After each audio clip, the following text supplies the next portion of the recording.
देश की राजनीति और चुनावी व्यवस्था से जुड़े सबसे अहम मामलों में से एक स्पेशल इंटेंसिव रिवीजन यानी कि एसआईआर पर सुप्रीम कोर्ट ने ऐतिहासिक फैसला सुनाया। अपने फैसले में सुप्रीम कोर्ट ने एसआईआर पर विपक्ष की तरफ से उठ रहे सवालों के बीच ये साफ कर दिया कि चुनाव आयोग के पास संविधान के आर्टिकल 324 और जन प्रतिनिधित्व कानून यानी कि रिप्रेजेंटेशन ऑफ पीपल्स एक्ट के मुताबिक वोटर लिस्ट का स्पेशल रिवीजन करने का अधिकार। सुप्रीम कोर्ट ने कहा कि एसआईआर किसी भी नजरिए से कानून के खिलाफ नहीं।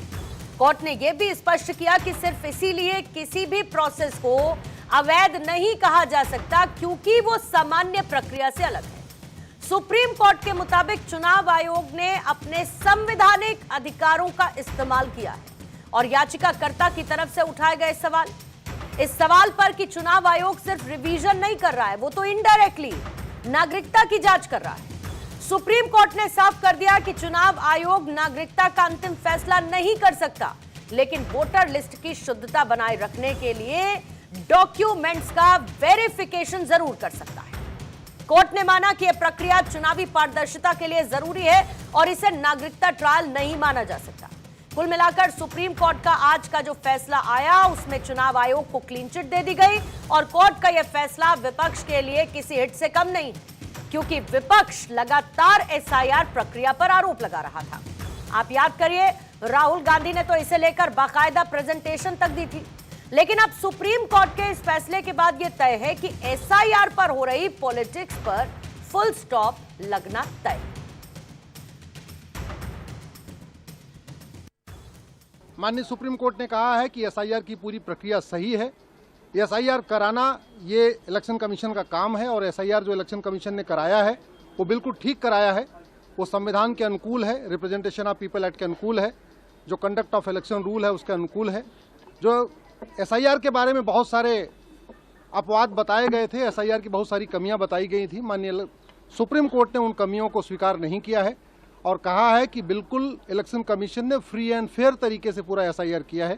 सर्वोच्च न्यायालय ने इसको संविधान सम्मत माना है और चुनाव आयोग के अधिकार के अंतर्गत माना है और निष्पक्ष और पारदर्शी चुनाव की प्रक्रिया के लिए आवश्यक माना है। कहते हैं कि इंडी गठबंधन जो सनातन धर्म विध्वंसक और घुसपैठिया संरक्षक है,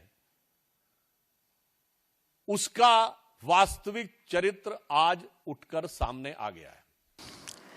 और हम ये सवाल नहीं उठाया था कि एसआईआर वैध नहीं है। हमारा कहना था कि एसआईआर को इस्तेमाल ठीक से नहीं किया गया। एसआईआर प्रोसेस में इस राज्य में गलती था, इसलिए 27 लाख लोगों का नाम डिलीट हुआ। तो सुप्रीम कोर्ट का राय के बाद भी हमारा जो आपत्ति ये रहेगा। तो आज की दहाड़ शुरू करने से पहले आइए रखती हूं आपके सामने सवाल। एसआईआर को क्लीन चिट, विपक्ष को सुप्रीम हिट। नियमों के मुताबिक एसआईआर, पॉलिटिक्स पर फुल स्टॉप। एसआईआर नहीं असंवैधानिक, विपक्ष को फिर भी क्यों परेशानी? सुप्रीम कोर्ट का बड़ा फैसला, एसआईआर नहीं रुकेगा। सुप्रीम कोर्ट का मैसेज क्लियर, इलेक्शन कमीशन को एसआईआर का अधिकार। हमारे साथ मौजूद हैं बीजेपी के प्रवक्ता आरपी सिंह साहब, कांग्रेस के प्रवक्ता अंश वत्स हमारे साथ मौजूद हैं, समाजवादी पार्टी की प्रवक्ता डॉक्टर पूजा वर्मा हमारे साथ मौजूद हैं, एलजेपीआर से Sonam Paswan as a spokesperson हमारे साथ जुड़ी हुई हैं, साथ ही सीमा पटनाहा जी एडवोकेट हैं, सुप्रीम कोर्ट में स्टूडियो में इस वक्त मौजूद है और अब से थोड़ी देर बाद संजय राणा जी राजनीतिक विश्लेषक के तौर पर हमें ज्वाइन इन करेंगे। आप सभी मेहमानों का बहुत स्वागत करती हूँ।